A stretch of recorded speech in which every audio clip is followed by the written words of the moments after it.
السلام عليكم ورحمة الله وبركاته. إن الحمد لله نحمده ونصلي على رسوله الكريم.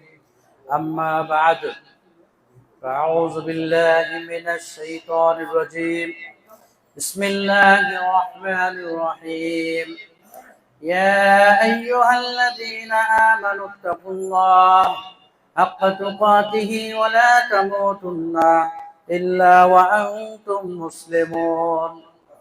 يا أيها الناس اتقوا ربكم الذي خلقكم من نفس واحدة وخلق منها زوجها وبث منهما رجالا كثيرا ونساء واتقوا الله الذي تساءلون به والأرحام إن الله كان عليكم رقيبا.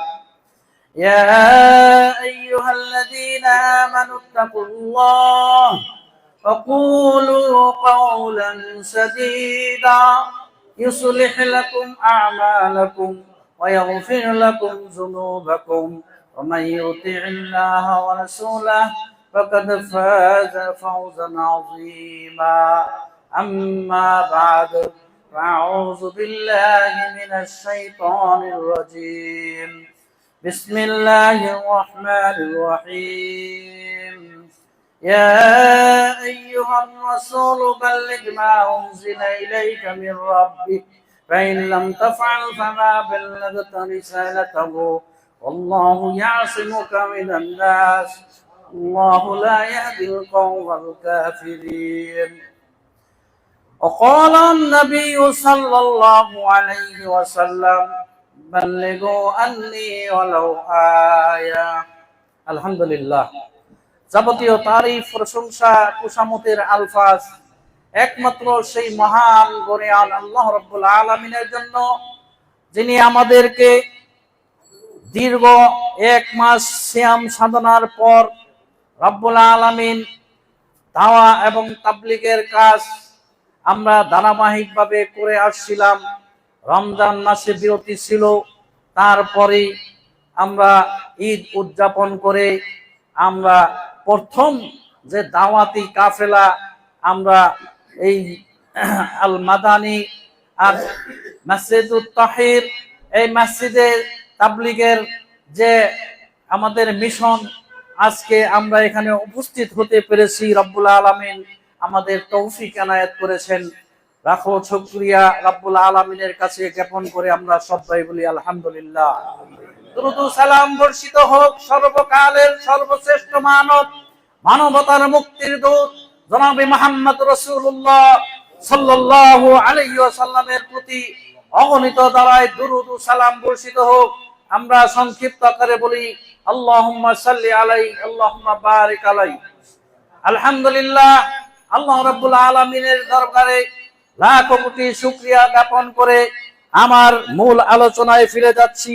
যেহেতু আলোচনার সময় খুবই সংক্ষিপ্ত, আল্লাহ রাব্বুল আলামিন আমাদেরকে তার নবীওয়ালা কাজ নবী মুহাম্মদ রাসূলুল্লাহ সাল্লাল্লাহু আলাইহি সাল্লাম থেকে শুরু করে শেষ নবী মুহাম্মদ রাসূলুল্লাহ সাল্লাল্লাহু আলাইহি সাল্লাম আদম আলাইহিস সালাম থেকে শুরু করে আর যে নবীরা মানুষকে, তার উম্মতদেরকে যে দাওয়াতের মিশন জারি রেখেছিলেন, সেই দাওয়াতের কাজটি আমরা নবী রাসূলের পরেই উম্মতে মুহাম্মদের উপর দায়িত্ব অর্পিত হয়েছে বিধায় আমাদের এই কাজটি করতে আমরা বাধ্য।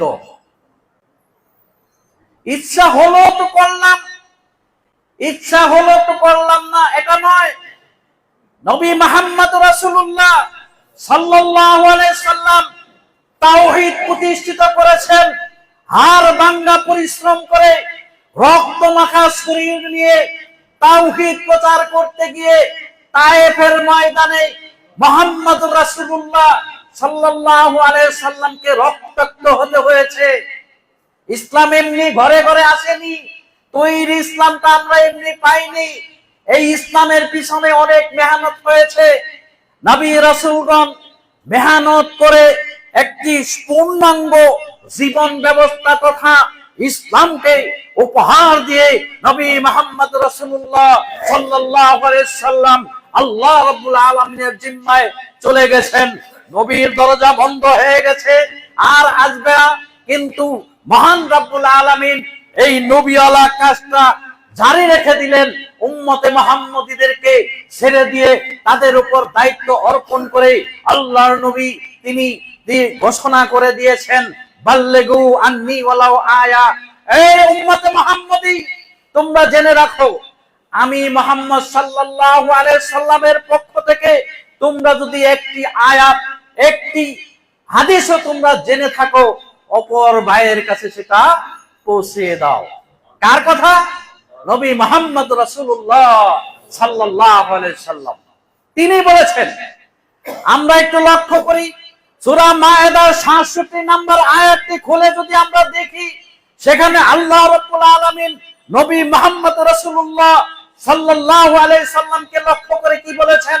আল্লাহ নবীকে আল্লাহ রাব্বুল আলামিন বলেছেন, ইয়া আইয়ুহার রাসূল, হে মুহাম্মদ সাল্লাল্লাহু আলাইহি সাল্লাম, তাকে ডেকে রাব্বুল আলামিন সতর্কবাণী দিয়ে বলছেন, হে মুহাম্মদ, তুমি শুনে রাখো, হে রাসূল তুমি জেনে রাখো, বাল্লিগ মা উনজিলা ইলাইকা মির রাব্বিক, তুমি তাবলীগ করো, তুমি পৌঁছিয়ে দাও মানুষের দ্বারে দ্বারে।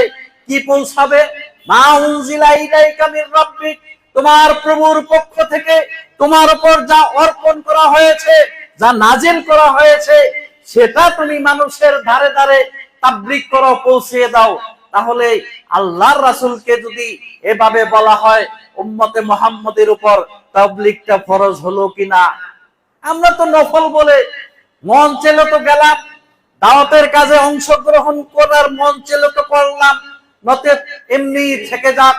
কাল কিয়ামতের কঠিন দিনে আপনাকে উম্মতে মুহাম্মদী হিসাবে আপনি জেনেও যেমন গোপন রেখেছেন, নিজে নিজে মসজিদের কোনায় বসে বসে আমল করে আপনি মনে করছেন আমি জান্নাতে পৌঁছে যাব একাকী, আর আমার উম্মতে মুহাম্মদী কোনো ভাইকে আমি দাওয়াতের কাজে অংশগ্রহণ করব না, তাকে আমি দাওয়াত দিব না, আমি চুপি চুপি কিছু আমল শিখে মসজিদের কোনা দখল করে একাকী আমল করে জান্নাতে চলে যাব। অসম্ভব, কোনদিনই এটা সম্ভব না। আপনি যা জানেন তা আপনাকে আল্লাহর নবী বলেছেন, তুমি তা তোমার ভাইয়ের কাছে, তুমি অন্য ভাইয়ের কাছে সেটা পৌঁছিয়ে দাও। দলিল, বাল্লিগু আন্নী ওয়ালাউ আয়া, একটি মাত্র আয়াত যদি জানো, একটি মাত্র কথাও যদি আমি মুহাম্মদ সাল্লাল্লাহু আলাইহি সাল্লামের কাছ থেকে জেনে থাকো, তুমি অপর ভাইয়ের কাছে পৌঁছিয়ে দাও। সম্মানিত উপস্থিতি, আল্লাহর নবীকে আল্লাহ রাব্বুল আলামিন বললেন, ফাইল্লাম তাফআল ফাইল্লাম তাফআল, তুমি যদি রিসালাতের দায়িত্ব মানুষের কাছে পৌঁছিয়ে না দাও, তুমি যদি এই দাওয়াতের কাজটি না করো, তাহলে তোমার রেজাল্ট কি হবে? ফাইল্লাম তাফআল ফামা বাল্লাগতা রিসালাতাহু, তাহলে তোমাকে যে রিসালাতের দায়িত্ব দিয়ে পৃথিবীর বুকে জমিনের ভিতরে তোমাকে পাঠানো হয়েছিল, তুমি রিসালাতের কোনো দায়িত্ব পালনই করলে না। কাকে বলা হয়েছে?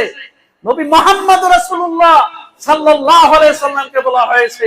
আর আমরা তো নিজে নিজে কিছু জানলে চুপি চুপি ইবাদত করছি, ঘরের সন্তানদেরকেও শিখাতে রাজি না, হাতে ধরে মসজিদে এনে ঘরের ভিতরে তাবলীগ করতে আমরা রাজি না, ছেলে মেয়েদেরকে আমরা দাওয়াতের কাজ শিখাতে রাজি না, নিজে নিজে ফজরের নামাজে একাকী চলে আসছি, আমার স্ত্রী, আমার সন্তান, আমার ছেলে, আমার মেয়ে আদৌ ঘুমিয়ে আছে, তাদেরকে জাগানোর কোনো চিন্তাই করলাম না। আপনি কি একবার চিন্তা করেছেন আপনার ঘরে যদি আগুন লেগে যায় তখন তাদেরকে আপনি বাঁচানোর চেষ্টা করবেন কিনা? চেষ্টা অবশ্যই করবেন। আমার সন্তান, আমার স্ত্রী, আমার আহলে আয়াল, তাদেরকে বাঁচানোর জন্য প্রয়োজন বোধে ঘরের গেট ভেঙে তাদেরকে বের করার চেষ্টা করবে। তাহলে দুনিয়ার আগুন কি আপনি ভয় পেলেন? আখিরাতের আগুন কি এর চাইতে খুবই কম? আল্লাহর রাসূল বলেছেন, এই দুনিয়ার আগুনের চাইতে আখিরাতের আগুন আরো 69 গুণ বেশি। নাউজুবিল্লাহ। আল্লাহ রাব্বুল আলামিন এই আগুন থেকে বাঁচানোর জন্য আল্লাহ রাব্বুল আলামিনের নবীকে আল্লাহ রাব্বুল আলামিন বলেছেন, কু আনফুসাকুম ওয়া আহলিকুম নারা। হে মুহাম্মদ সাল্লাল্লাহু আলাইহি সাল্লাম, তুমি জাহান্নামের এই বিভীষিকাময় আযাব থেকে, এই আগুন থেকে নিজেকে বাঁচাও, তোমার আহলু আয়ালদেরকে বাঁচাও। এখন আমরা বিবেচনা করি, একটু চিন্তা করি, আমরা আসলে নিজেরা আমলের কতটুকু আমরা অংশগ্রহণ করতে পেরেছি, আমার পরিবারকে কতটুকু এই অংশগ্রহণে আমরা সামিল করতে পেরেছি। একটু চিন্তা করার সময় এসেছে। আমরা সারা মাস সিয়াম সাধনা করলাম, আমরা তাকওয়া অর্জন করলাম। আল্লাহ রাব্বুল আলামিন ঘোষণা দিলেন, লা আল্লাকুম তাত্তাকুন, তুমি যদি রমজানের সিয়ামকে পরিপূর্ণভাবে হক আদায় করে সাধনা করতে পারো, তাহলে তুমি মুত্তাকি হতে পারবে, তুমি তাকওয়াবান হতে পারবে। আদৌ কি আমরা তাকওয়াবান হতে পেরেছি? যদি তাই হতাম, আজকে আমাদের দোয়া কবুল হচ্ছে না। আমরা তীব্র গরমে, আমরা এই তাপদাহে আমরা জর্জরিত, পৃথিবীর মানুষ অস্থির হয়ে গেছে। জেলায় জেলায় বিভিন্ন স্থানে ইস্তিসকার সালাত আদায় হচ্ছে। আল্লাহ রাব্বুল আলামিন আমাদের কাছ থেকে মুখ ফিরিয়ে নিয়ে তিনি আমাদের দিকে রহমতের দৃষ্টিতে তাকাচ্ছেন না, আমাদেরকে রহমতের বৃষ্টি বর্ষণ করছেন না। চিন্তা করার সময় এসেছে, আল্লাহ রাব্বুল আলামিন আমাদের প্রতি কত বড় তিনি আমাদের গুসা রাগ নিয়ে তিনি মুখ ফিরিয়ে বসে আছেন। আল্লাহ রাব্বুল আলামিনের এই গুসাকে, এই রাগকে ভাঙাতে হবে চোখের পানি দিয়ে। আমরা যদি আল্লাহ রাব্বুল আলামিনের এই রাগকে ভাঙিয়ে দিতে পারি, আল্লাহ রাব্বুল আলামিন তার রহমতের বৃষ্টি দিয়ে আমাদেরকে তিনি ঠান্ডা করে দিতে পারেন ইনশাআল্লাহ। সম্মানিত উপস্থিতি, অত্যন্ত দুঃখের সাথে বলতে হয়, আমাদের ভিতরে রমজান মাস এসেছিল, আমরা তাকওয়াবান হয়েছিলাম, মসজিদ কানায় কানায় ভরে গিয়েছিল।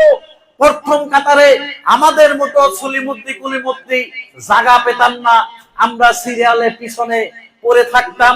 আমাদের কিছু কিছু নও নামাজি যারা এই রমজান মাসে শুধু ওই রমজানি সালাত আদায় করে, তারা প্রথম কাতারে যায় নামাজ বিছিয়ে প্রথম কাতারটি দখল করে রেখেছিল। আজকে তারা কোথায় হারিয়ে গেল? আল্লাহ রাব্বুল আলামিনের সাথে এটা কি প্রতারণা হচ্ছে না? রমজান মাসকে তারা নিজেরা লুফে নিয়েছে, মনে করেছে। আর এই রমজান মাসে তুমি তাকওয়ার একটি প্রশিক্ষণ দিয়েছো, এই প্রশিক্ষণের মাধ্যমে সারা বছরকে তুমি এই জীবনে বাস্তবায়ন করে 11টি মাস তোমাকে প্রথম কাতারের মুসল্লি হতে হতো। আরে বোকা, তুমি ঈদ চলে গেছে, ঈদের সালাতের ওই ফজরের সালাতটিও তো আদায় করো নাই। তুমি কি একজন মুসলমান হিসাবে দাবি করো, তাকওয়াবান হিসাবে দাবি করো? তোমার ভিতরে তাকওয়া কি আছে তুমি নিজে একটু হিসাব মিলিয়ে নাও। সম্মানিত উপস্থিতি, তাকওয়ার একটি উদাহরণ হযরত ওমর রাদিয়াল্লাহু তাআলা আনহুর একটি বর্ণনাতে এসেছে। ইনি অর্ধ জাহানের শাসন ছিলেন।